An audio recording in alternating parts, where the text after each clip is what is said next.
The health minister called an emergency press conference, and Jamaica's worst fears were realized. Jamaica today confirmed its first imported case of coronavirus disease 2019, COVID-2019, here in Kingston. The patient is a Jamaican female who had traveled from the United Kingdom, which, as you know, has cases of COVID-19. She arrived in the island on March 4th, presented to the public health system on March 9th, and has been in isolation since then. Based on the patient's travel history and symptoms, health professionals suspected COVID-19 when she presented herself.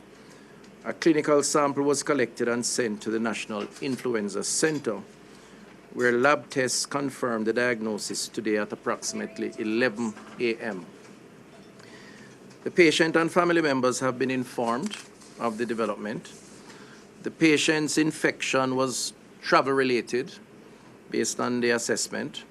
However, steps are being taken to prevent the risk of community spread. With the worldwide spread of the virus, it was a case of not if, but when Jamaica would record its first case. We are doing what is necessary to trace persons who have come in contact with this particular individual, and we have already made contact with individuals, family members.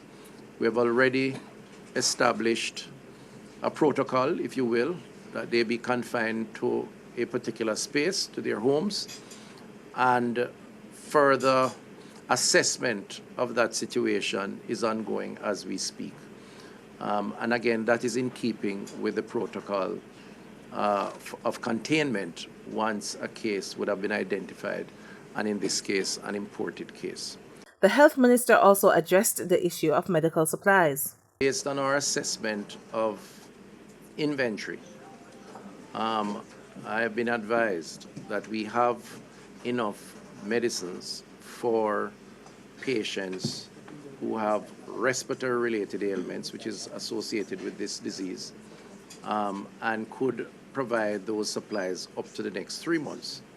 I'm also told by the NHF that additional supplies are on order, and therefore we would expect to bolster the inventory as needed during that period of time. The government is discouraging public gathering, and moves are afoot to address some major public events. The patient is a young Jamaican female that arrived on the island from the United Kingdom on March 4. She went to the hospital to complain of respiratory issues on March 9. The National Influenza Center confirmed the symptoms of the woman. Dr. Tufton stated that a COVID-19 response team has been implemented to deal with the spread of the virus. 4 quarantine centers have also been established with adequate stores of respiratory treatments for the next 3 months. Citizens with concerns or questions are asked to contact the Ministry of Health at 876-633-7433 or call 888-663-5683. Stevie and Winter, Frontline News.